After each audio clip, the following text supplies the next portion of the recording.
In a world without blueprints, one creature masters the art of architecture: the bird.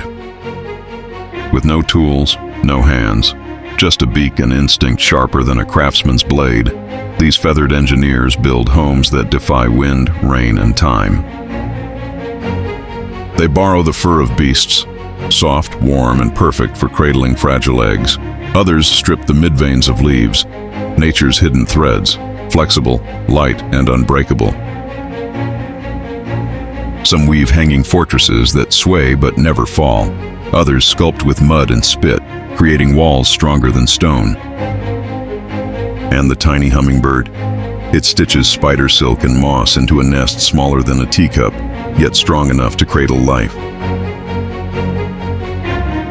When storms rage and predators prowl, these nests become fortresses of survival, proof that genius doesn't always wear a human face. Every twig, every thread, a masterpiece of instinct and innovation. Because in nature's grand design, birds are not just builders, they're engineers of life itself. Please subscribe to this channel for more wildlife adventures, and thanks for watching.